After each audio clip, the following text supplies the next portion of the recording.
किसी भी मैन्युफैक्चरिंग या ट्रेडिंग कंपनी में अगर आप जॉब करना चाहते हैं तो ये वीडियो एंड तक देखिए, ये वीडियो आपके लिए है। तो चलिए वीडियो स्टार्ट। हेलो फ्रेंड्स, मैं हूं कल्पना और आज की वीडियो हमारी मैन्युफैक्चरिंग और ट्रेडिंग कंपनी में अगर आप जॉब करना चाहते हैं तो इस डिस्कशन पर होगी।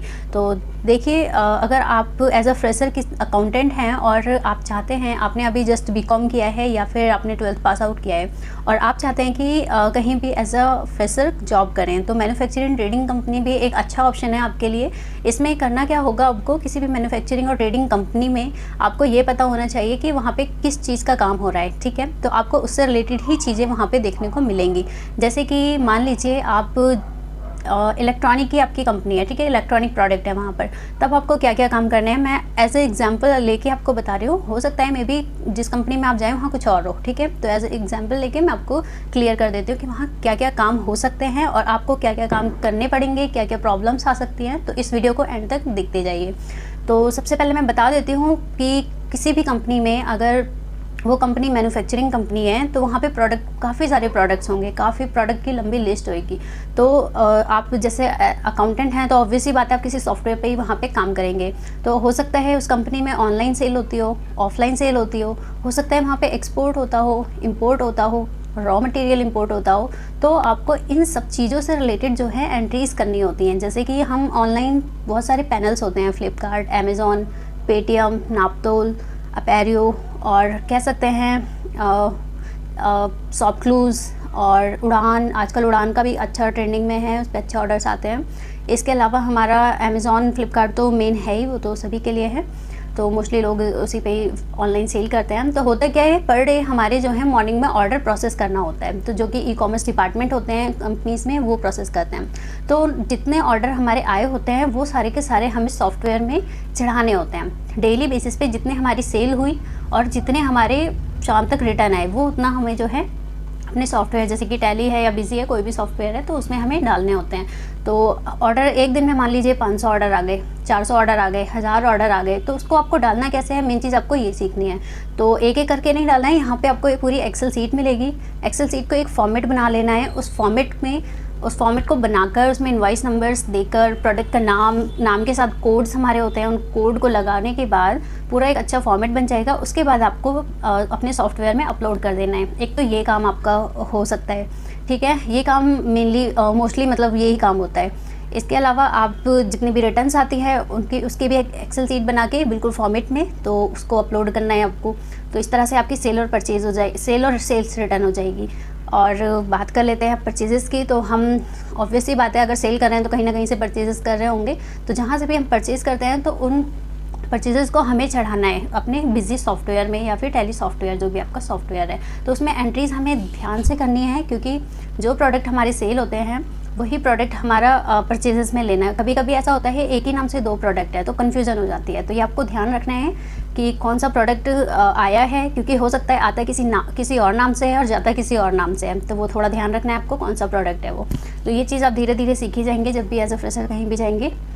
और मैं बता देती हूँ आपको कि अगर ट्रेडिंग कंपनी है तो ऑनलाइन सेल, ऑफलाइन सेल ये चलती रहती हैं और इसका ध्यान रखना है आपको। अगर ऑफलाइन सेल के लिए भी अगर आपकी कंपनी में ऑफलाइन सेल का मतलब होता है किसी भी B2B पार्टी को, या फिर हो सकता है कोई आसपास एरिया से ही काफ़ी आपके डिस्ट्रीब्यूटर हों जो आपसे जुड़े हों, तो उनको आप सेल करते हो, तो ऐसे में आपको B2B सेल करनी होगी। उसमें ई वे बिल भी हो सकता है काटना होगा। काटने का मतलब है ई वे बिल भी आपको जनरेट करना होगा। तो मे बी अगर आपको ई वे बिल के बारे में नॉलेज होनी चाहिए कि कब ई वे बिल जनरेट करना होता है, कैसे जनरेट करना होता है। सॉफ्टवेयर में एक अच्छा फीचर आ चुका है, आप डायरेक्टली भी यहाँ से जनरेट कर सकते हैं। अच्छा फीचर है, जनरेट कर सकते हैं। और इसके अलावा आप डायरेक्ट साइट पे भी जाके ई वे बिल की जो मेन साइट है वहाँ पे जाके, ये तो बात हुई हमारी ई वे बिल की और जब हम B2B पार्टी को करते हैं। इसके अलावा आपको B2C पार्टीज़ को भी सेल करना होगा। इस केस में आप अगर देखना होगा, अगर जिस स्टेट में हैं आप और उसी स्टेट में सेल कर रहे हैं तो 1 लाख तक आपको ई वे बिल जनरेट करने की ज़रूरत नहीं पड़ेगी। अगर 1 लाख से ऊपर का कोई बिल है तो ही आपको ई वे बिल जनरेट करना है। और आप अगर अपने स्टेट से दूसरे स्टेट में सेल कर रहे हैं, जिसे इंटर स्टेट सेल कहते हैं, तो इस केस में आपको 50,000 की लिमिट मिलती है। ई बिल अगर 50,000 से ज़्यादा का आपका इनवॉइस है जो बिल बना रहे हैं, तो आपको ई बिल जनरेट करना होगा। तो ये चीज़ें आपको मालूम होनी चाहिए। एज अ फ्रेशर अगर कहीं भी जा रहे हैं तो ये चीज़ें मालूम होनी ही चाहिए, ठीक है। और ये हमारी सेल परचेजेस की बात हो गई है। अब हम बात कर लेते हैं स्टॉक से रिलेटेड। आपको टाइम से स्टॉक भी चेक करते रहना पड़ेगा, कहीं हमारा स्टॉक नेगेटिव तो नहीं है। नेगेटिव का मतलब जितना आया है उससे ज़्यादा तो सेल नहीं कर रहे हैं, कहीं कुछ गड़बड़ तो नहीं है।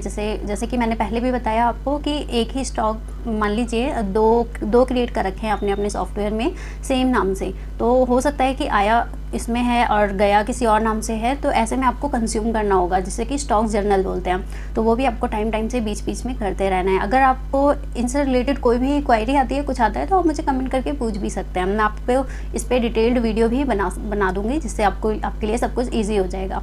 और आपको करना क्या है, अगर एज अ फ्रेशर जा रहे हैं तो ऑब्वियसली बात है आपको सारा काम तो नहीं करेंगे। तो जैसे कि आपको ध्यान रखना है कोई भी प्रोडक्ट अगर है तो उसका HSN कोड ज़रूर डालना है।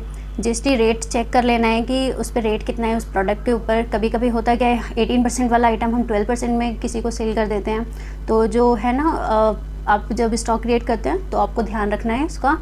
और मैं आपको बता देती हूँ,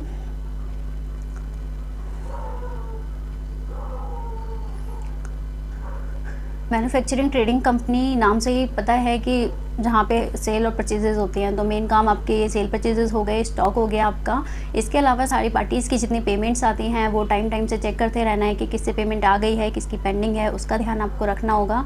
और एक चीज़ और बताती हूँ, जैसे कि हमारी ट्रेडिंग कंपनी होती है तो उसमें काफ़ी सारे हमारा सेल्स डिपार्टमेंट भी हो सकता है। अगर आप थोड़ी बड़ी कंपनी में तो आपका सेल डिपार्टमेंट होगा, उसमें 2-3 लोग भी हो सकते हैं, ज़्यादा भी हो सकते हैं, डिपेंड करता है आप कितनी बड़ी कंपनी में जा रहे हैं। तो वहाँ पे आपके काफ़ी सारे लोग होंगे जिनके थ्रू डिस्ट्रीब्यूटर आपसे जुड़ते जाते हैं। तो जो आपका सॉफ्टवेयर होगा तो उसमें आप जब एंट्रीज करेंगे, मान लीजिए आप एक सेल करने जा रहे हैं, ठीक है, उसकी एक इनवॉइस बनाने जा रहे हैं, तो इनवॉइस में आपको मेंशन ज़रूर करना है कि वो किसकी पार्टी है।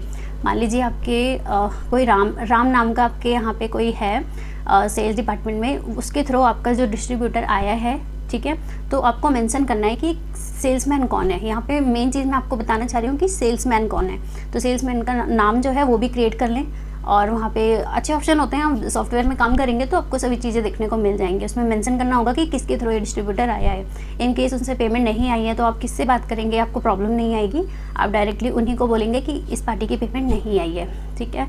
और टाइम से डाटा क्रिएटर ज़रूर चेक कर रहे हैं जिनको भी आप सेल कर रहे हैं या फिर हम जिससे परचेज़ कर रहे हैं। और आप जैसे कि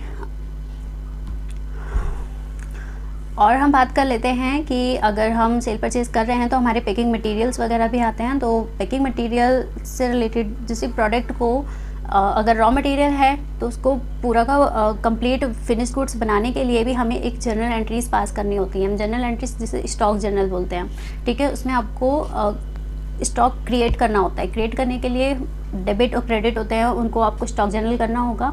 साथ में कुछ ऐसी चीज़ें भी होंगी जिस पैकिंग मटेरियल से रिलेटेड, तो उनको आपको टाइम से कंज्यूम करते रहना होगा, ताकि अगर हम सेल कर रहे हैं, प्रोडक्ट आए तो ऑब्वियसली बात है उसकी पैकिंग वगैरह के लिए भी बॉक्सेस आते हैं, तो टेप आती हैं, इस टाइप की चीज़ें, तो वो टाइम से आपको कंज्यूम करनी होंगी।